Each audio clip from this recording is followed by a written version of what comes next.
Okay, so I'm Kaden, and I'm going to be describing and kind of going over how we built our prosthetic leg. So, whenever we were originally coming up with like brainstorming ideas for a prosthetic, everyone else was doing arms or hands or something that I do like that, and I wanted to do something a little cooler.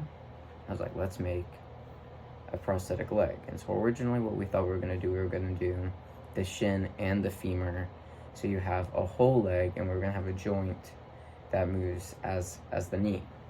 However, we weren't able to put it on. Like, it wouldn't have been possible to put it on unless I was amputated at the leg. So we decided that we were just going to do the shin. And whenever we were kind of coming up with ideas, there was another group that had done it last year that they did the foot and the leg as like out of wood, and I was like, we can do that, but we started brainstorming a little more, kind of trying to do something a little bit cooler, more specific, something that hasn't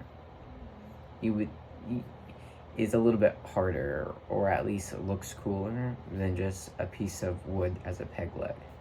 So what we decided to do was take inspiration from your track running legs, because I used to run track and James runs track, and I thought it would be a great idea to try to do that and try to attempt, remaking something that has a metal spring and can attach to the bottom of your knee.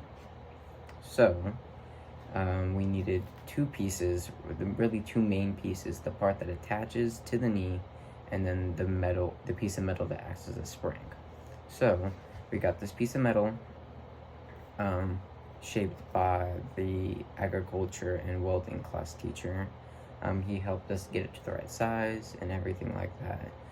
It was 18 inches from here to here. Yeah, and it works pretty well.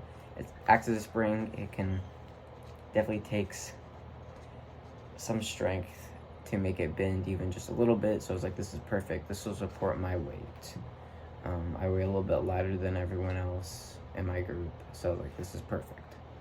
The second part that we needed was the part that attaches to the shin.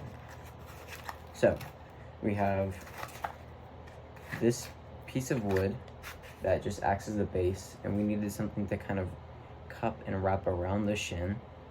So we have this PVC pipe that we put foam on, and then we just kind of screwed and glued and bolted it down so that it all stays in place and is comfy. And to attach it, we have elastic bands that wrap around the calf to make it super secure. So once we have those two pieces, we needed to be able to connect them. And so this was kind of the biggest problem that we had, because if we put it at the front of the knee, it had to be underneath the knee so that my center of balance is straight down. If it's at the front of the knee, I would constantly be having to lean forward while using it, and it's extremely uncomfortable. So we had to figure out how to put it directly at the knee to make a post, so it goes straight down, so I can place my center of gravity right here on the spring.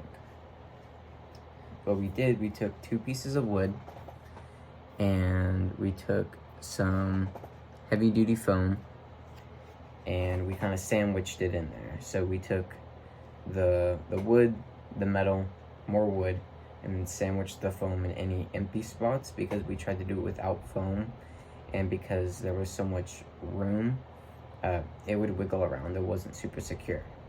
So we did that, and it ended up working. It can support weight and not move too much. Obviously, it's not perfect. If I was to do this, I would probably go about it slightly different. I don't know exactly how, because this was the best we could come up with, but for the time being, this worked perfectly. So yeah, that was how we designed our leg. Yes, thank you.